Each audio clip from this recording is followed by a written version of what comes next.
Hi, I'm Prolix and welcome to the Sample Genie music production video tutorial. Today I'm going to go through a few of the techniques that I use to make the tunes that I do and how I build my beats and bass lines. Today I'm kind of going to focus on those two kind of simple aspects, starting off with how I made the bass line in this tune. This is something I've just knocked up just for this tutorial. I'll play it back to you now.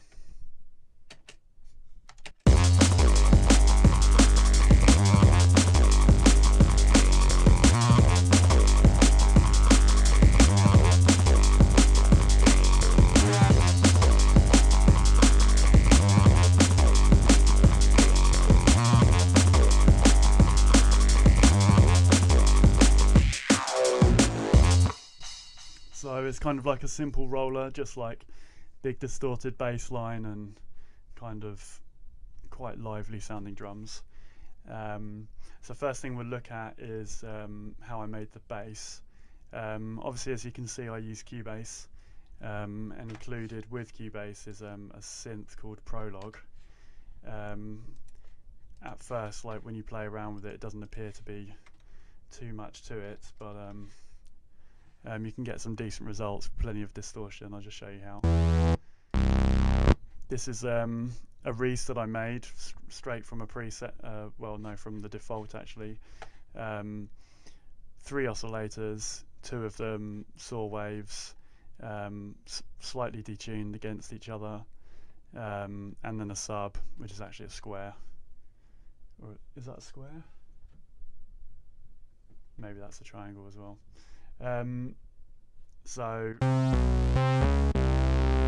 it makes a fairly kind of unimpressive kind of sound, the kind of thing that you'd go to for a tune anyway. But here's where the camel fats come in and bring the sound alive.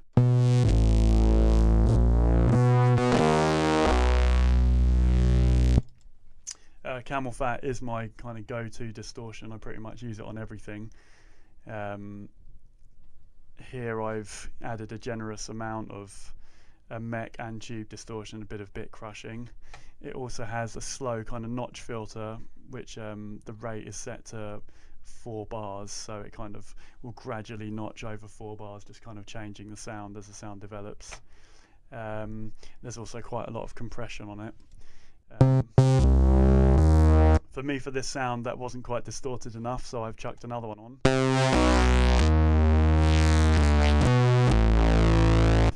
And what I did was literally just bounced out one note. Actually, I did a couple of things. I bounced out one note, and then I also bounced out a note with some filtering on it. And that's just some filtering that I just recorded by clicking the W up here, and then as it plays back, just moving that around with the mouse. And then I bounce that out, so I had like a couple of different variations in a folder.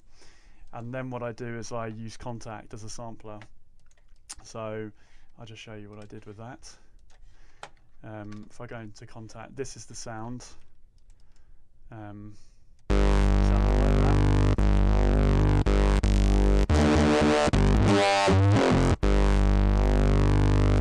So they were the sounds which I bounced out of using that Prolix.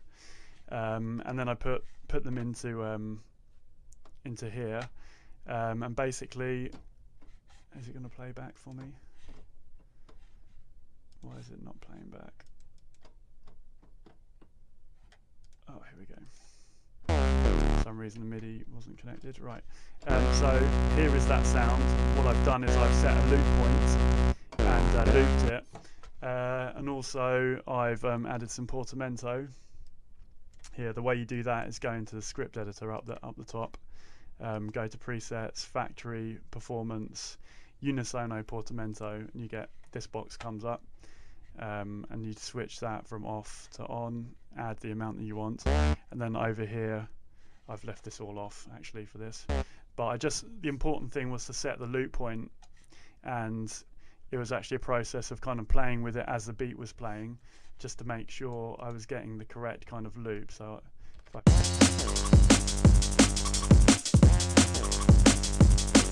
so you can hear how that sounds and is looping kind of in time with the music. To make sure it had a kind of short decay or release, so I've kind of shortened it here, and also to stop any kind of clicks you can give it a bit of attack there, a bit less attack. So as you heard, that didn't really sound that great, but this is where all these effects come in. So again, there was even more distortion using the Camel Crusher, which is a free plugin, which is really great. I use it a lot. Then there's a Studio EQ, which is has actually got a bit of filtering going on, which I've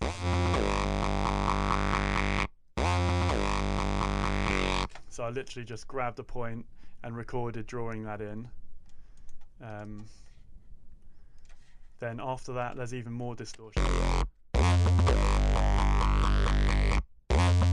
And then to take off the really harsh tops, I've got the Slate Digital Tape, which is a great plugin.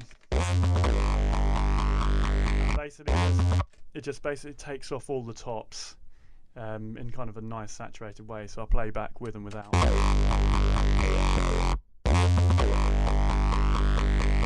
So just all that really kind of harsh high end it takes off. Then obviously, because I've split this sound into two. One is the top, one is the sub. Well, actually I've split it into three, but I'll go into that in a minute. And so on this part, I've used the Studio EQ to take out a generous amount of low end. It's actually high passed up to 158 hertz there. And it also had a bit of reverb and compressor, which is actually a sidechain compressor from the kick, but I'll go into that in a minute. The sub is basically exactly the same sound. I just duplicated this channel and then went into the inserts of this and turned off most of the other inserts. It still has a bit of distortion. It still has an EQ, but it's doing the opposite. So basically I've cut all the tops and just left a bit of the bottom. That's going into another distortion. And then there's actually a final bit of EQ that takes off a bit more of the tops that are created by the distortion. So definitely don't be afraid to use like more than one distortion and then more than one EQ after each one to mold the sound kind of how you want it. So those sounds together sound like this.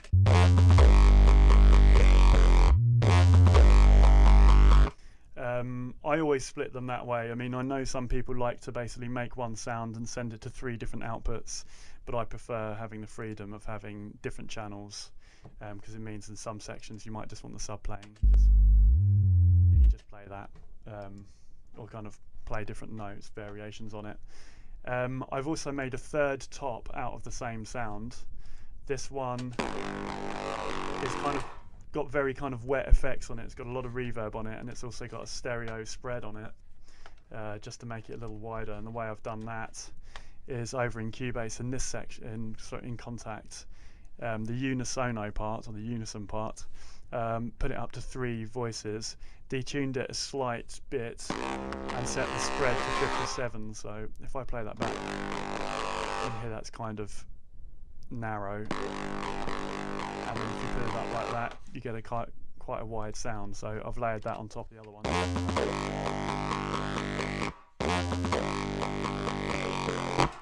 There you go. And then with the sub,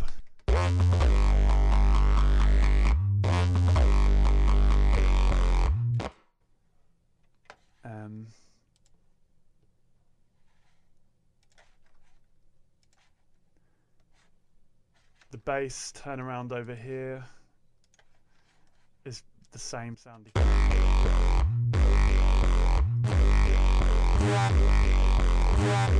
That was one of the other bounces that I did with the filtering on it.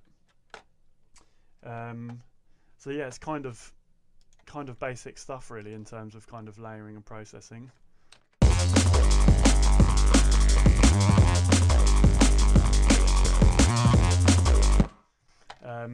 So I just kind of go through how I made the beats.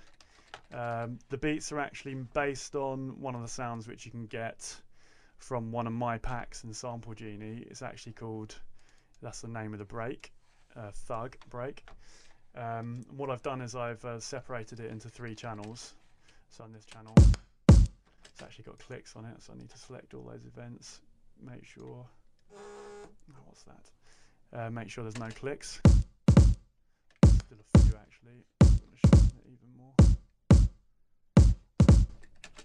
There you go. So what I was doing there was just taking the ends off the audio section. Sometimes if you slice audio not precisely enough, you get clicks.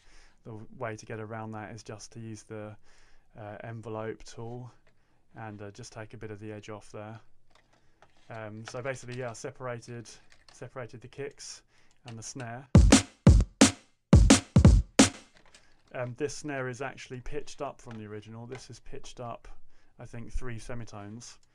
If I kind of show how I did that with this up here with this section of the kick, let me just get rid of that.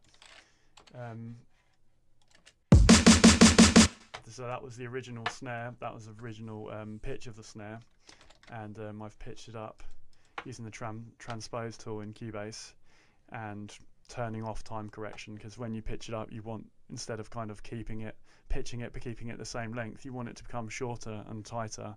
So I process it like that. New version, you can see the audio information got shorter there, and then you've got a higher pitched snare. I use the totalizer to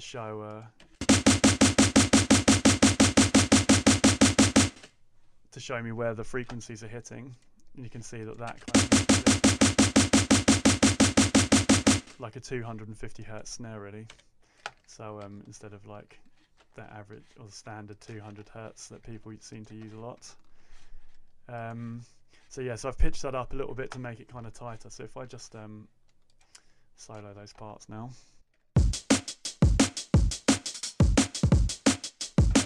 Right, this is the Cubase mixer.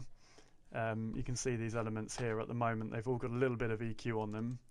The kick it's got basically kind of like a standard smile EQ, i.e. like a bit of a boost to the tops, a bit of a boost to the bottoms.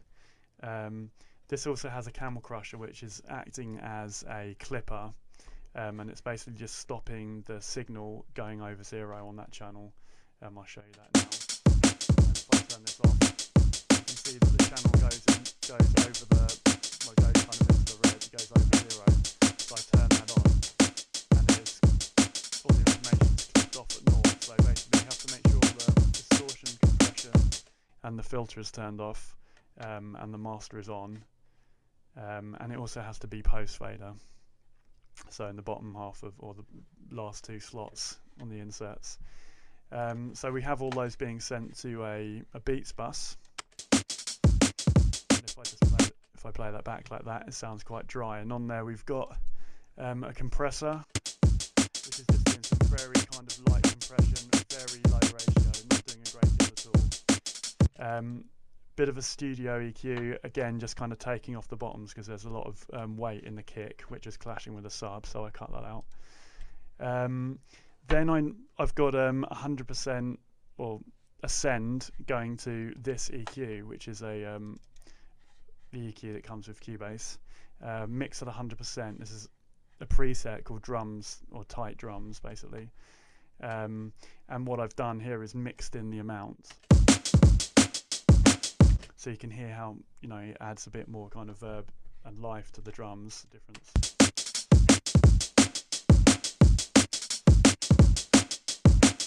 And it just kind of basically gives the drums a bit more life, especially as we've got other kind of parts of the drum kit going to it. I've got a kind of wash hat which sits on top of the snare.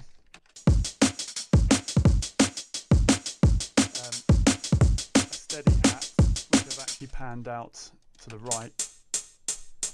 A little bit of shuffle percussion which I panned out to the left, and the shaker. This shaker is pretty standard processing, nothing too clever going on there. It's actually out of Hallion 1, which again is kind of like free stuff which comes with Cubase. It's just a hip hop kit, but what I've done is I've sent that to all of that going to the breaks bus. So if I solo the Beats bus here, you'll see it automatically solos all the parts that are going to it. And because it's like the compression and everything that's happening, it kind of glues everything together and gives it quite a nice bit of movement. And obviously the reverb. brings it all to life.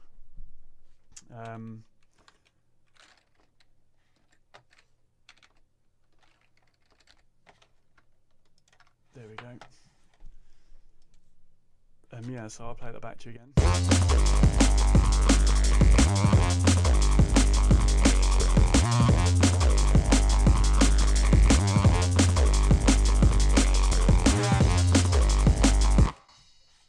One more thing I want to show you is how I made this turnaround over here.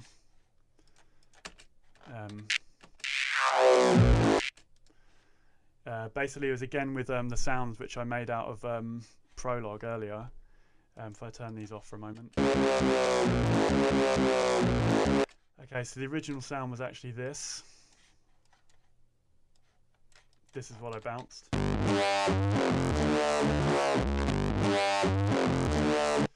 And what I did was chop all the parts into little blocks. Like that. And then each one you can adjust in different ways. So moving what information is inside each block, for example. Or pitching them or reversing them, for example. So say that one. And what I did was I glued all of those together, and then I pitched. I put a pitch envelope on it. Again, it's a handy function that Cubase has, and drew in kind of a pitch automation, and then processed that. And when it bounced out, it actually sounded like that. It was actually kind of tails over a little bit, but I just chopped that off. And then on top of that, I've added more distortion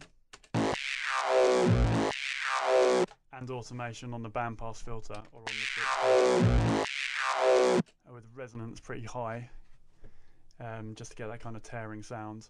And I've also put a mono to stereo kind of effect spread on it to kind of make the sound nice and wide, because there's not a lot of sub in it, so I wanted it to kind of stand out in another way. So yeah, and then that's the turnaround.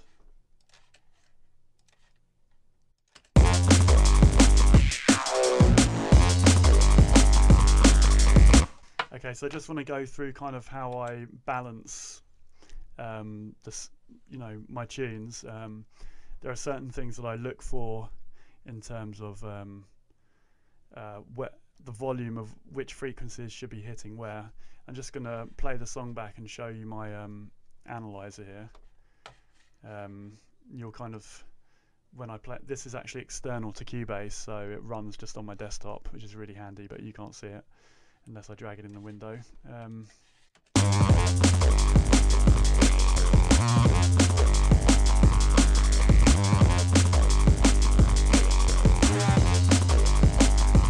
Right, so what you can see is, maybe I'll have to turn it down to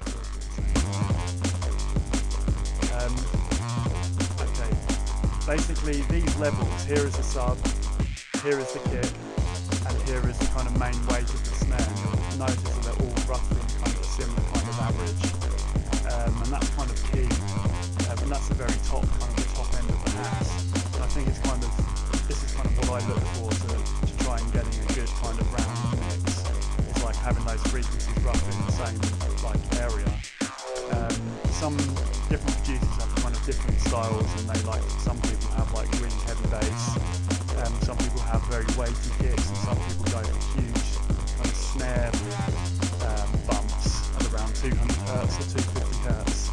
It just kind of depends on your style, or depends on the style of the tune that you're going for. And then another thing is obviously like RMS. I mean, a lot of drum and bass today, the RMS is really highly pushed. I mean, if I put this back to 0.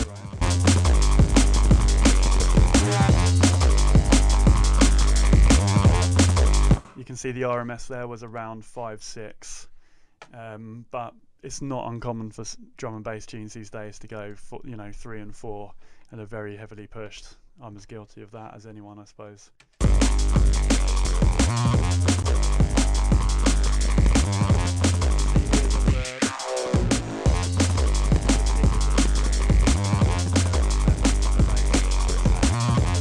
And I think that kind of allows you to get a good balanced mix. On the master here I've got a Slate digital plugin, which kind of shows well, it's a emulator of different desks. So this is a Trident that I've got on at the moment with a bit of drive, and again I've got the Camel Crusher on at the end, cutting the peaks off, and also I have a limiter running, just kind of again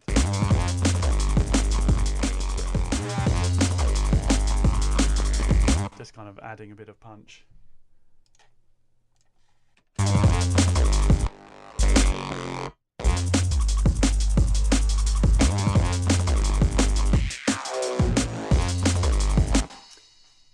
I think there are some crackles because of my video tutorial software, but so apologies for that, but hopefully that's kind of given you some kind of insight into how I build a basic track. Thank you.